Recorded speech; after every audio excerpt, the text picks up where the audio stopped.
Welcome back. My first guest, as always, is the great, if not brilliant, Luke Jones. Luke, welcome in. Dennis, how are you, my friend? It's great to talk to you as always. Same with you, Luke. I've got Orioles fever, man. I'll tell you what, I've caught it real bad, and I had the lows of Tuesday night and the highs of Wednesday night. Right, Tuesday night, and I saw your Twitter feed, and I was numb at the time, as most of us Orioles fans were, when that ball just hung in the air down the middle of the plate forever, from Felix Bautista before Aaron Judge crushed it, right? And I'm thinking, why didn't we walk this cat? You know what I mean? It's just, I thought of Bill Belichick. Bill Belichick, for decades has been taking away the best player from the other team, right? You don't mind, getting beat by somebody other than Aaron Judge if you're the Orioles, and then they come back. They Out of the 32 victories, I saw this the other day. Luke, 19 have been comeback victories. This team is never out of it.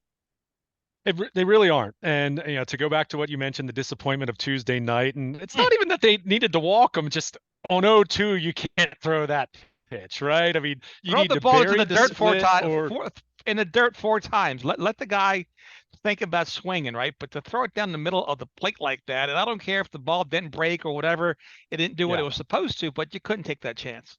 Right, right. And that's, I mean, that's kind of been Felix Bautista so far this year. I mean, overall, he's having a good year. Don't It's get me great. wrong, It's but great. if you've watched him on an outing to outing basis, the splitter hasn't been as dominant, as consistent as it was a year ago. Now, Yeah. look, pitchers go through that, right? I mean, pitching is such a touch and feel kind of process. As much as you just think about, someone like him who can throw the ball 102 miles per hour, you still have to, find that right grip, find that right release point, have your mechanics in order. And he's just been a little off. It really speaks to how good he is that he has been a little off and still had the success that he's had. But you just said it. I mean, Wednesday night when it's 5-1, going into the seventh inning. In fact, I was even texting a couple of my high school buddies who've really gotten back into baseball. One of them, much like you, much more of a football guy, really a more of a novice baseball fan, and not that the Orioles have given him much to cheer about in Sure. recent years anyway. He was angry. He had already turned off the game, and he and I actually planning to get together to watch the finale of the Yankees series, and he had kind of given up, and then. I mean, my goodness, the Orioles put together an 8-run inning and they steal a win. As much as Tuesday night hurt, Wednesday was one of those games where you look at it and say, wow, they didn't really deserve to win that game or didn't feel like they were going to win that game. But it just goes back to what you said. They're never out of it.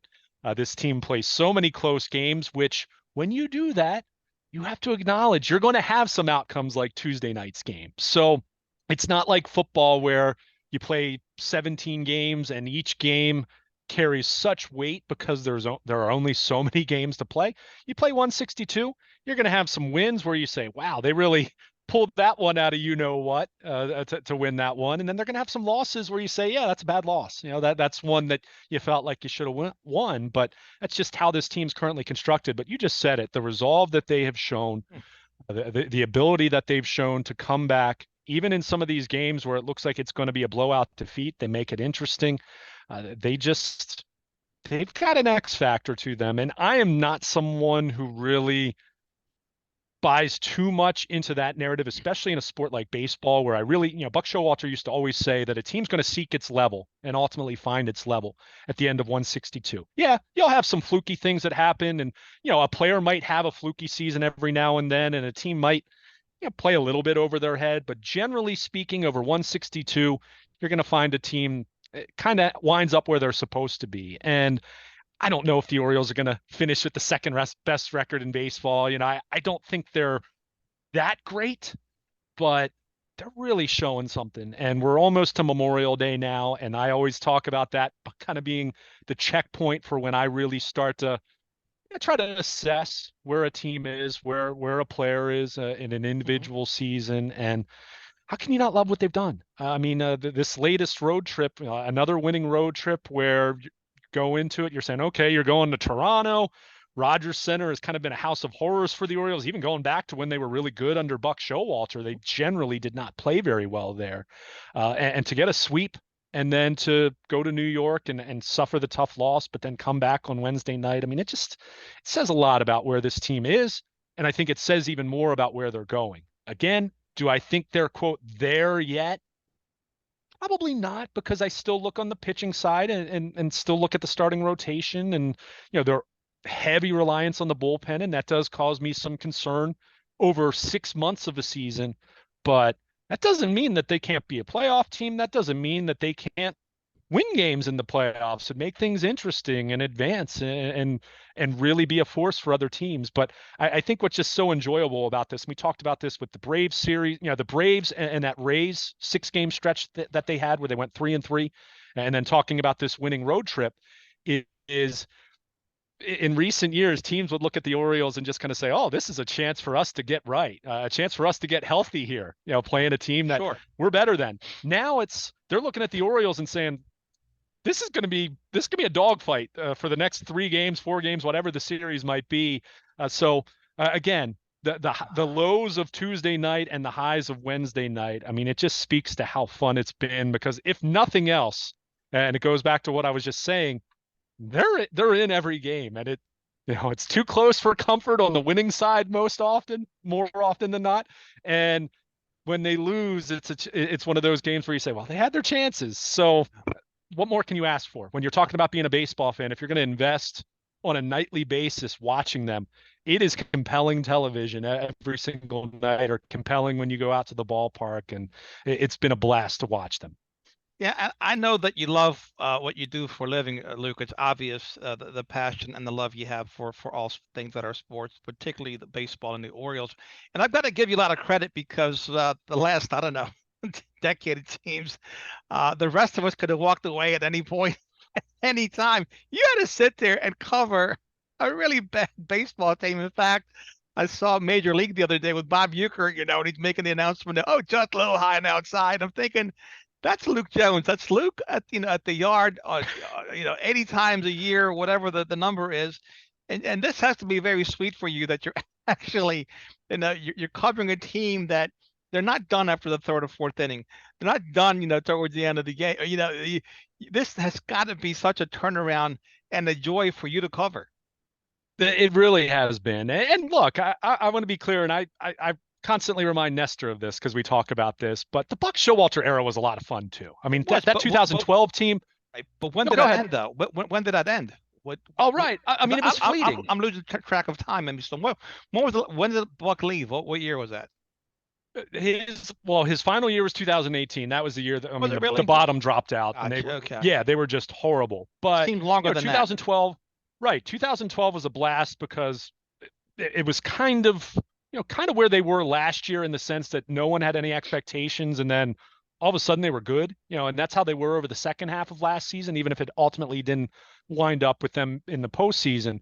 But 2012, 14, and even 16, I mean, those were really enjoyable seasons. But Dennis, I mean, for someone like me, I've joked about this with you for a long time. That I was 2 weeks old the last time the Orioles won the World Series. It was October of 1983. I was born on the 2nd. I think they clinched the World Series against the Phillies. They clinched Game 5. I believe it was October 16th. So I was exactly 2 weeks old. And you look at me now. I have gray hair, and I'm going to be 40 years old in October. You're And still a baby. You're still young. but in baseball terms, that's not so young, right? And I just think, having not gotten to experience that, which 83 was the end of the glory days. I mean, the Orioles were the model franchise from 66 through 1983, when 3 World Series, 3 other pennants. I mean, winning season after winning season, all the success they had under Earl Weaver. And I miss that.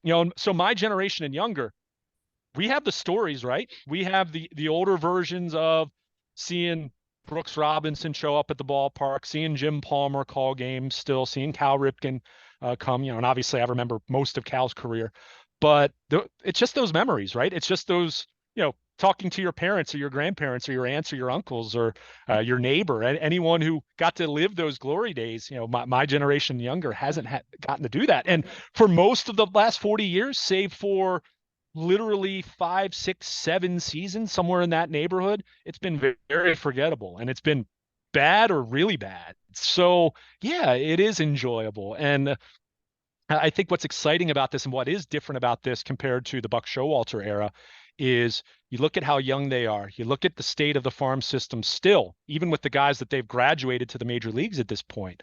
And while I still have questions about ownership and about payroll and spending and contract extensions and adding free agents or adding guys through trade, I mean, heck, until a lease is officially signed, there's that as it pertains to Camden Yards, even though I'm not concerned that that's not going to happen. But all of that aside, you look at where they are right now, there is the possibilities are limitless in terms of how well they can play for a really long period of time here. So there's sustainability, a potential for sustainability at the very least. And that's what's exciting about this. And in the meantime, you're getting to see young players. I mean, Adley Rutschman, we've talked about a lot, but look at Gunnar Henderson. I mean, he had the go-ahead two-run double on Wednesday night. And I know it's been a struggle for him at the plate, although I'll continue to remind everyone that draws so many walks that his on-base percentage has continue to make him playable despite being a guy who struggled to hit 200s. So but we're seeing him swing the bat better, and you're seeing Grayson Rodriguez take some lumps, but you know what kind of potential he has. So there are just so many young players on this team that you can identify with. And then you have a guy like a Cedric Mullins, for example, who's been around for a little while, endured some of these losing seasons. He himself endured some significant trials. I mean, people forget because they weren't paying attention, but Cedric Mullins, he was demoted all the way to Double A just 4 years ago. I mean, that's how badly he struggled. He was in Double A again. And yet a couple years later, he was an all-star, and he's having another all-star caliber season for this team in 2023. So there's just so much to like about this team. And, they're young guys, they're fun, they like each other. I mean, all the stuff with the Homer hose and the bird bath and the section out in the outfield. And, there's a lot of good mojo going right now. And, to bring it back to me, and, it's not about me, but as someone who gets to do this for a living, so I'm not asking anyone to feel sorry for me, but it's been a lot of fun. And it has certainly been a welcome change from where they were just a couple years ago, where you're covering some games. And, you mentioned Bob Uecker's character, Harry Doyle, in Major League. I think back to another quote that he had in that movie where, at one point in time, he used a certain profanity that I won't repeat. And his partner said, "You can't say that on the air." He said, "Oh, don't worry. No one's listening anyway." and that's kind of where I found myself tweeting. No one's watching, and he was right about that. Yeah, exactly. So that's where it was just a couple years ago, but more and more, and you're seeing more, slowly but surely, more people at the ballpark, more people engaged, more people watching it on TV, and it's just been a whole lot of fun. It really has been. Well, they polled at a recent meeting we had a few months ago. They polled the general managers of all of our stores and our organization in terms of should we spend some money advertising with the Orioles. And of course, I shot my hand right up. I said, yes, people, I'm watching. So on a night where there's not a movie I want to see or whatever, and the Orioles are playing, I'm tuning in and I'm watching from beginning to end. So I think the casual fan, and I certainly represent that segment of the fan base. I think a casual fan is back, and I can't wait to see a football crowd at Camden Yards, because I think the noise level at that point will give the home team, a huge advantage, because I have been there when there's a football crowd at the stadium. It does make a difference. It really does. And I'll go back to a memory that's very fond to Orioles fans, but Delman Young's double in the 2014 ALDS against Detroit. And at that point, I'd been covering the Orioles. I think that was my 5th year covering the Orioles. Obviously had been to plenty of games as a fan before that, but I can just remember feeling like the press box, the press box is, on the lower level, kind of right behind the lower level, as you're aware of. And that most people are, if they've been to Camden Yards. And the absolute roar and vibration of the crowd. There was a moment there, I was a little concerned that press box, the deck above the press box was going to come down, because I've never heard a crowd be that loud. I mean, I don't want to discount so many great memories at Ravens games, which in the press box there, it's enclosed, so you don't get to gauge that. But I was sitting in the upper deck when Tony Banks threw the touchdown to Shannon Sharp in 2000 against the Jaguars, first time they'd beaten Jacksonville, and remembering it feeling like the upper decks was swaying. Camden Yards felt that way when Delman Young hit that double. And so it just speaks to this having the potential to be not just a football town, which it's been for a long time, but to also be a baseball town again. And I think there is a thirst for that.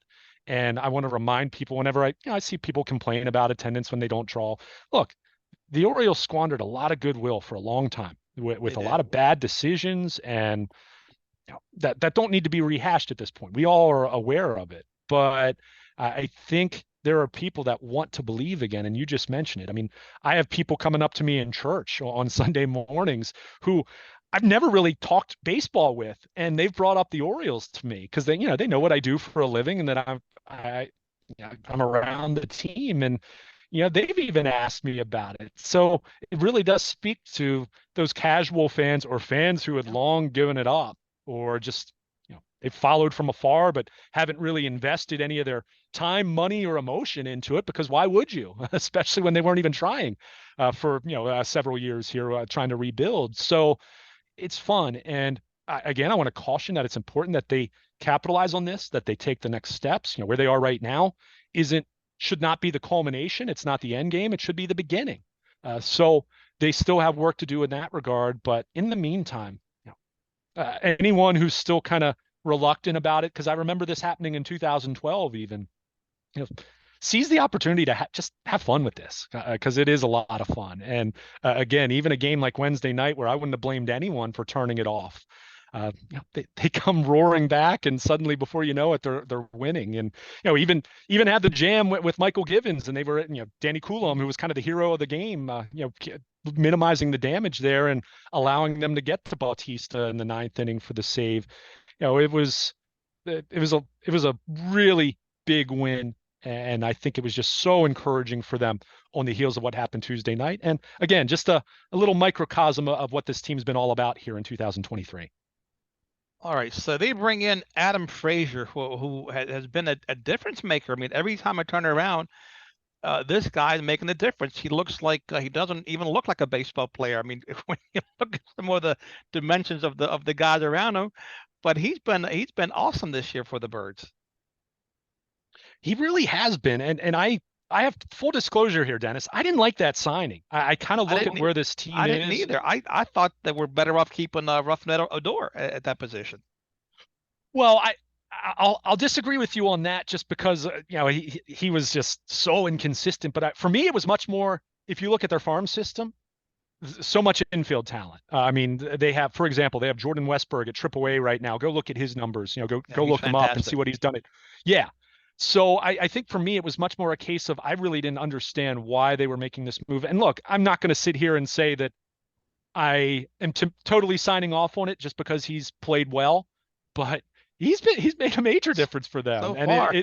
it's crazy because I mean, you look at him, he's never been a guy that has hit many home runs, and he's hits the foul pole on on Wednesday night, and you just see what he has done for them at second base. And he's played good defense. And that's not to say that Jordan Westberg couldn't still come up and do exactly what Adam Frazier's done, but clearly it was something Mike Elias identified. And to this point, and again, it's still May, and we could revisit this in August, and you and I might be talking differently about it, because you don't know, because you got to let it play out. But he has definitely given them a lift at some times where I would not have expected it. We saw that in Toronto, and certainly we saw it against the Yankees on Wednesday night. So it's wild to kind of see what just the him having some power, showing some Ah, power, which is something that he hasn't. You go back and look at some of his metrics from last year. I mean, not hitting the ball with any authority whatsoever with Seattle. So it's been surprising to see. And hey, if you're going to have a team that's going to overachieve and make the playoffs and even try to do something in October, you're going to need contributions from some unexpected places. You and I have talked about Yennier Cano. We'll continue to talk about him and how crazy that's been. We'll talk about different players stepping up. I mean, how about Ryan O'Hearn, what he did in Toronto, the big home run on sure. Saturday. You need some contributions that are completely unexpected, that come out of left field, so to speak. So, with Frazier, I don't know if I wouldn't say it's necessarily come out of left field, but he is certainly overperformed compared to what I thought he was going to bring them in what was a signing that at the time I was still scratching my head. I might still be scratching it a little bit again, just because of what they do have in the minor leagues as far as Westberg, and I'd really like to see him at the major league level and see what he can do because he's raked at AAA. And what else can you ask the guy to do? But that doesn't take away from the fact that Adam Frazier has been a positive contributor for the Orioles after what for me was a pretty surprising contract they gave him over the winter.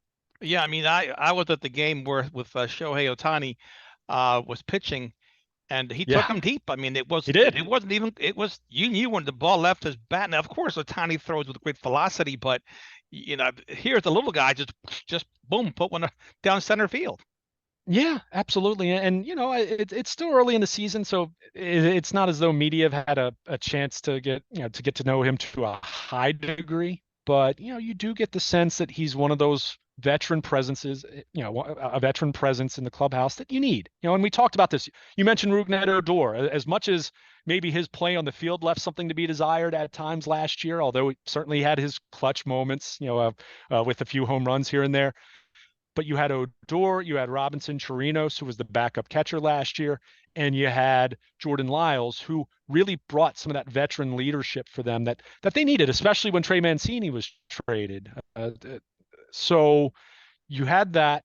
This year. It's been Kyle Gibson who's offered some of those same traits, and Adam Frazier has done that as well. So I think you need a little bit of that, and that's something that when you're a stats geek like I am, where you're looking at analytics and you're looking at some of the StatCast data, and you say, "Oh, Adam Frazier, why?" Well, there might be some intangibles at work there, and we don't always get to even see it as media.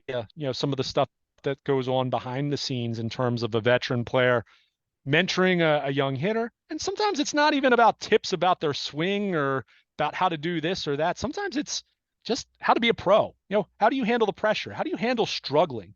All those different things that frankly are life skills that we all try to have. And we all, some of us do better than others, as far as dealing with adversity and things of that nature. So you need some of that. And that doesn't mean that that's everything. And ultimately, the guy needs to be able to play, and that's why it's been a pleasant surprise to see Frazier do what he's done with the bat. But it's definitely, it's one of those qualities that it's difficult to quantify. In terms of wins above replacement or what a guy's batting average is or how many runs he drives in. But we've talked about this a lot with football, Dennis, you and I over the years. Some of the leaders that the Ravens have had in the locker room, whether you're talking about a out front and center one like Ray Lewis, or someone who's more behind the scenes, someone who's leading when the cameras aren't there. And sometimes it's as simple as putting your arm around a young player or giving that young player a little kick to the tail and say, hey, pick it up. There's always some of that at work that goes beyond what a manager or a coach does. So not saying that Adam Frazier is necessarily doing all of those things, but those are some considerations that we have to acknowledge, even when, you make a move that doesn't necessarily make a lot of sense on paper. Yeah, for sure. He is Luke Jones joining us here on 1570 AM Baltimore Positive. Make sure you catch Luke. He's all over WNST and WNST.net. Luke, let's segue into the Ravens OTAs. Of course, you were there Wednesday. The week prior, I ran into Marlon Humphrey, and he was in street clothes. He looked great. I mean, he just looked like he was ready to suit up and get going. And I always ask you about the eyeball test every year. Some guys look like they're ready to roll, and some guys don't. But just from what I've seen, great to see Roquan Smith there, Patrick Queen, Marlon Humphrey, and of course, Lamar Jackson. No question about it. I mean, I think the one name beyond Lamar, I mean, we know Lamar was there. He spoke. I wrote about some of what he had to say at BaltimorePositive.com. Nothing earth shattering other than Lamar making it clear that, hey, I feel like Todd Monken's going to give us the keys to the offense a little more. Talked a lot about wanting to throw the ball more. I don't think that's any secret. We'll see how it works out. I mean, there's going to be some unknown there, with Lamar, with Monken and his play calling, with the wide receivers, all of that. But the one name you mentioned that to me was good to see there was Patrick Queen. And you and I've talked about this. I don't think we need to rehash the whole situation. We know how it what the reality is for him at this point, being in a contract year, and highly unlikely that he's going to get, anything resembling, certainly not top of market or maybe even second tier, third tier, whatever, wherever he might ultimately land as far as what his contract's going to be. But it would have been easy for him to sulk about it and not show up and be ticked off. And look, deep down, I'm sure he is a little ticked off, and Of course. I can understand that. I mean, in the same way that I kind of laughed at some of the Ravens fans' negative reaction to what Chuck Clark had to say when he was interviewed by Jets media.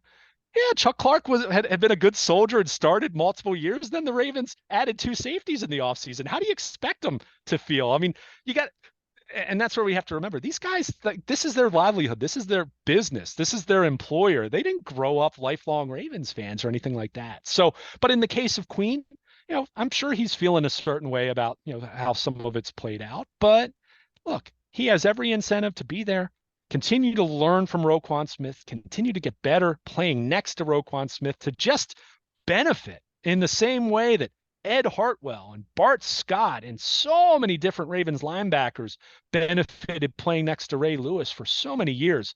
And so many of those guys ended up getting a big payday elsewhere. I think Patrick Queen's in great position to be able to do that. And I don't think it's going to be a $100 million contract like Roquan Smith got, but I think he can, with a really strong season and build it on what he did last year, he's got the potential to have a really strong season where he'll have a few teams after him. And I could see him, getting a kind of deal like CJ Mosley got from the Jets, something like that. So, ultimately you see how it plays out, but, it's good to see that. I think, as far as some of the other names that you mentioned, you like senior veteran players there. Now, Marlon Humphrey wasn't there on Wednesday, but he's been there. He's been there. And I've never said that established veteran players must be there for every single day of the offseason. I think where you run into a little more concern is a situation like last year with Lamar Jackson, where it was very evident that it was a symptom of a problem. And that's where if Queen hadn't shown up until mandatory minicamp, you're wondering, is it a symptom of what's going to be a problem? One guy who wasn't there on Wednesday, and again, I'm not calling him out, but recognizing it, not ignoring it. J.K. Dobbins wasn't there. The last time we heard J.K. Dobbins speak publicly was after the playoff loss to Cincinnati. He was not happy. We know that he hasn't been happy necessarily with how his injury situation was handled and all of that. So that's not to say that J.K. Dobbins won't come in next week and be totally fine. But that is one where you kind of put a little footnote there and say, okay, he wasn't there. Don't think he was there during football school. Well, we know the Ravens are transitioning to being, a little more balanced, a little less run heavy than they've been. How's he going to feel about that going into a contract year if they, move away from, the Greg Roman formula of running the ball as much as they did, even though he obviously wanted the lion's share of the carries. So, that's all it is. It's not even a major knock on the guy. I mean, the one guy that, to me, especially now, should be there and is Lamar Jackson, because the quarterback is a different standard. It completely is. You want your veterans there, and John Harbaugh even said, "Look, I'm a coach.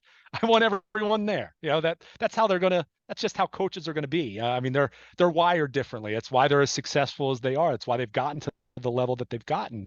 But I think, again, of all the names that were absent, to me, the one that I just keep an eye on at this point is, feels like it's J.K. Dobbins, but. But again, he's working hard. I mean, I saw a video of him. The guy's training like a maniac. There's no question about his heart. He's going to be in shape. He's going to play. He's playing for a contract. So I think the Ravens do have a great dynamic.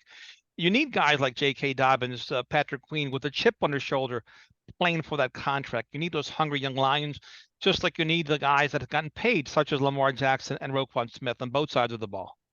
No question about it. And I mean, this is where I'll remind everyone that, you don't have to have a team that's sitting in a circle holding hands singing Kumbaya to be winners. I mean, I can think back to some teams, very successful teams, not specifically in Baltimore, but just anywhere where there was plenty of drama. I mean, my goodness, even look at the Ravens in 2012 and what happened, some of the unrest and, I think the mutiny description was always a little dramatic based on what it was, but there was heat. I mean, it was contentious. There was no question about that. So, but ultimately they still had a common goal, and ultimately all these guys, they have a couple things in common. One, they do want to get paid. It is their livelihood. It is their business. It is what they do for a living. Yeah, they're And normal. they want to win. And to me, that's the key there. It's you want guys that, yes, of course they want to make money and of course they want to be successful, but you want to have guys that are bought in to win. And you don't have to love everything, everyone, and everything about an organization to come together as a team for a common goal to win. And I think where the Ravens stand right now, one thing that was really nice is you're not tracking nearly as many players coming back from serious injury. Rashad Bateman, didn't take part in all of practice, but running and what he did looked really good moving. Devin Duvernay's back, and was taking part in practice. Did not look like he had too many limitations at this point. You don't have very many guys returning. Now, they had some guys with serious injuries last year, but to this point, they're not on the roster. So it's kind of a moot point. But you don't have very many guys that have that same level of injury baggage that they did a year ago, where you were wondering, okay, how's Dobbins going to look? How's Marcus Peters going to look? How's Tyus Bowser going to look? I mean, go down the list of all the different guys they had that were coming back from major injury, and we saw how that played out.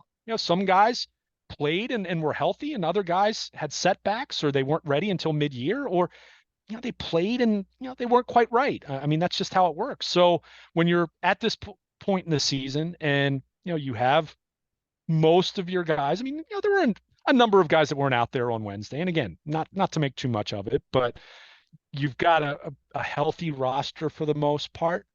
It really does feel like the sky's the limit for this team in terms of trying to take that next step. They've been in the playoffs for the last 5 years. That's the minimum at this point in terms of expectations. And I don't say that anyone should take it for granted, but that's just where they are right now from a roster standpoint.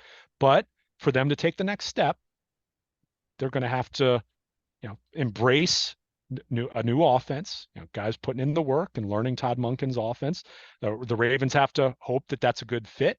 They have to hope that the changes that they're going to make offensively are going to be what's best for them, what's best for Lamar Jackson. And I think there's some unknown to that. Keep in mind, they were very successful with what they had been doing with Greg Roman for a long time. So let's not act like that was all bad. I mean, record-setting 2019 will tell you that it wasn't. It was far from it. So they're still unknown, but I think the potential, the upside is there for them on offense and certainly on defense. They got to stay healthy. Again, you need guys to buy in, put in the work, and they're same things you say about any team. But I think there's a lot of excitement for this football team, and it was fun to see them come together and be out there as mostly a full team on Wednesday afternoon for the first OTA that was open up to reporters like me. All right, Luke, I want to throw two names at you. Just want to get your thoughts on them. Dalen Hayes and Ben Cleveland.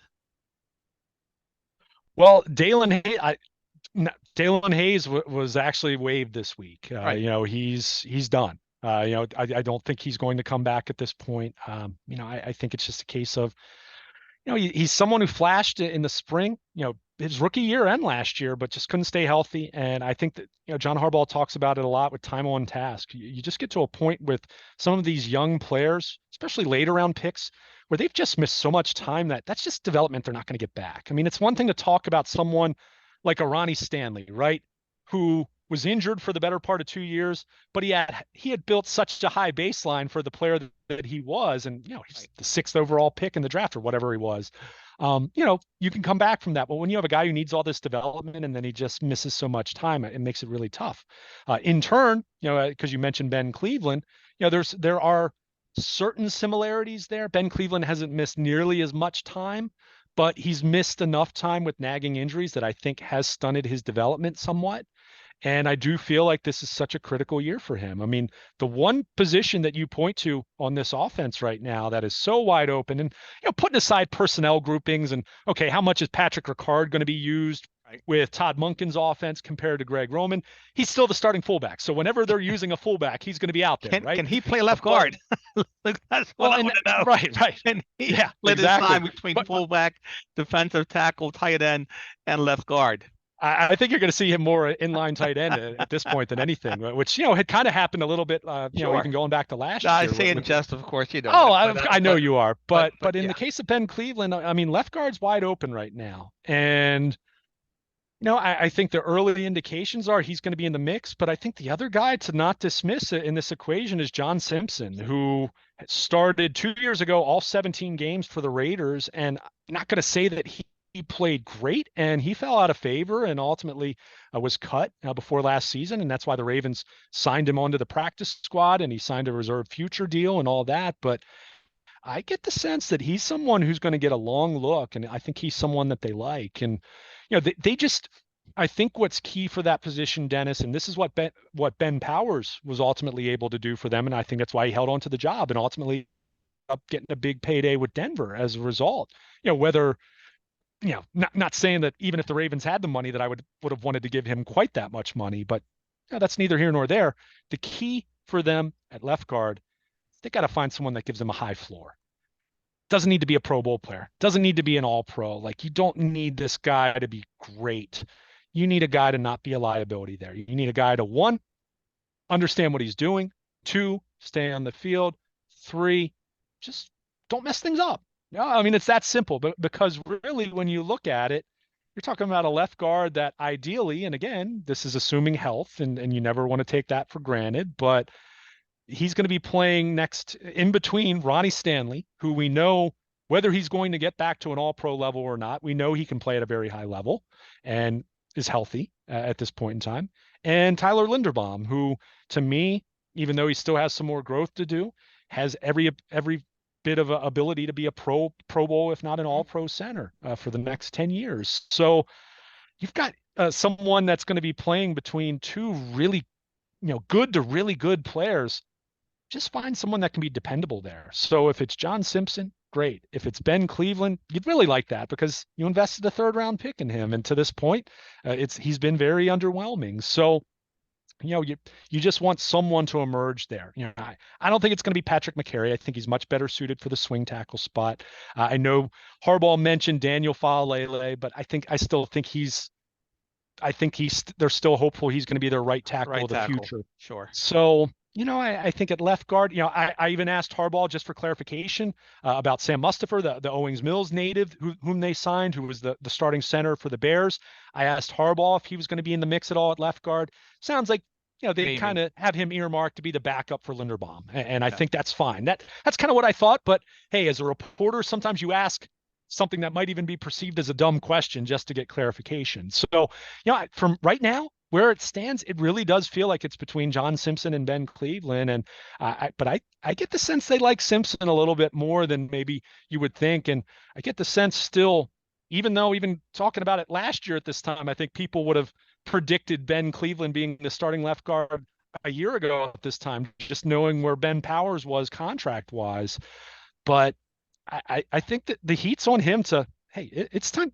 It's go time. It's now or never. One, you got to stay on the field and develop and get better and stack reps and stack practices. And two, when you get a chance to do it, you got to go out and thrive, and you need to play at a high level. So I think they're still waiting on that from him. And I'm not saying that means he can't do it, because just a couple years ago, people were down on Ben Powers and look what he ultimately did. But I think the clock's ticking for him. And, I don't get the sense at all that, that this is Ben Cleveland's job to lose. I truly think it's wide open between those two.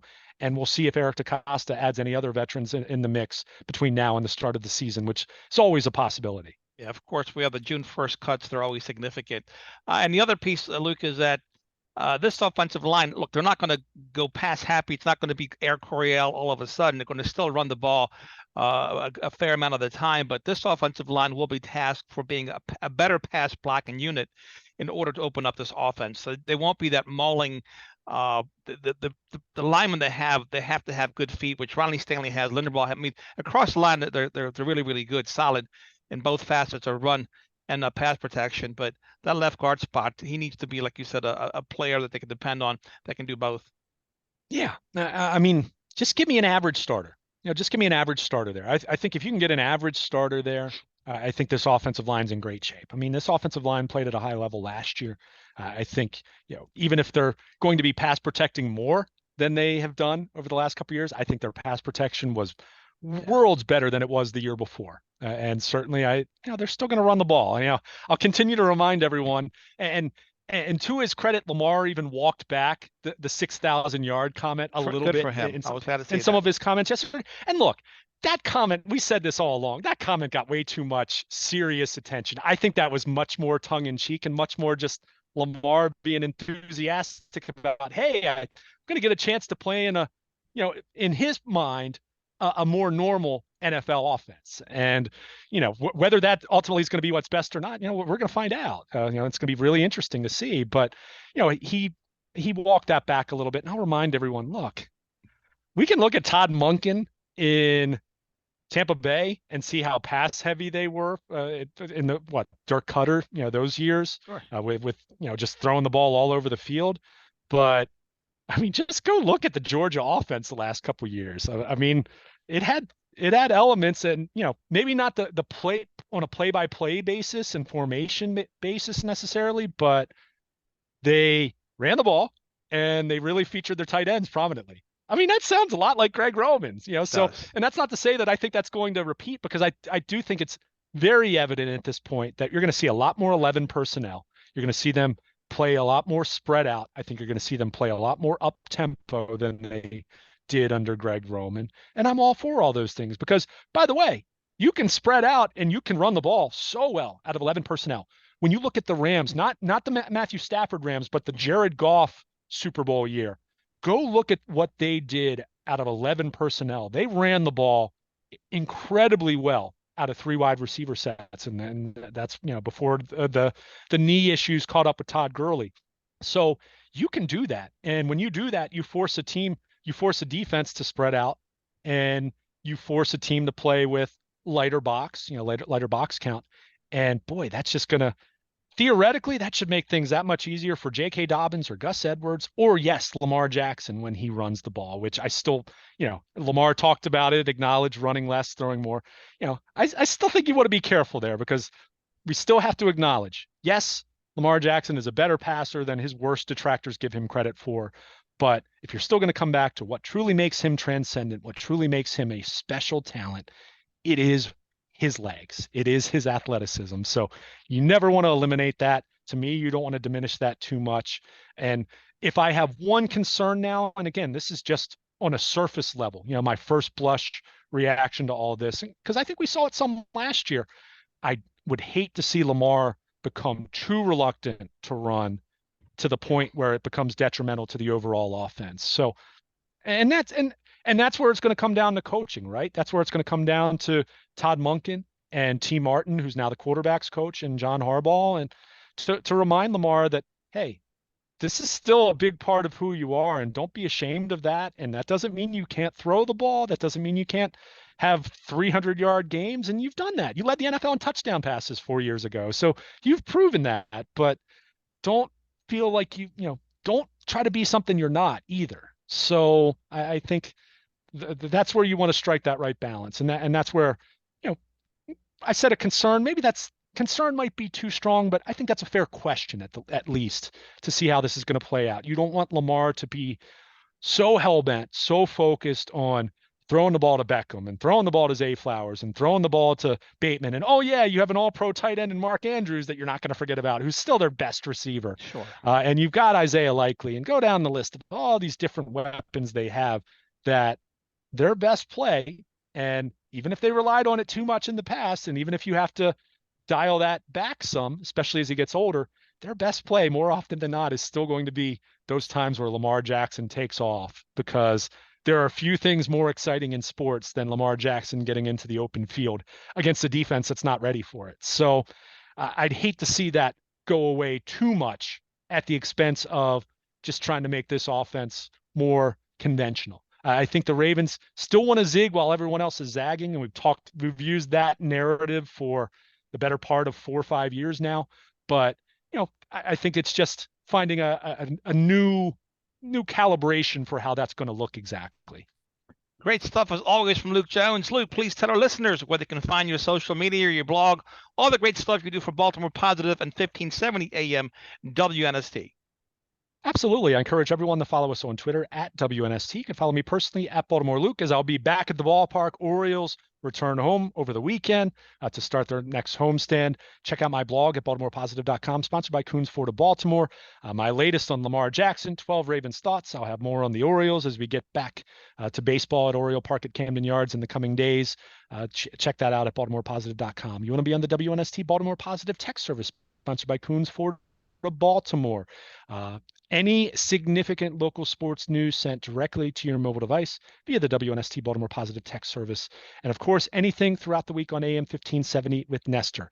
Ravens interviews from Owings Mills at OTAs, sound from the ballpark as the Orioles return home. You can check out all of that at baltimorepositive.com.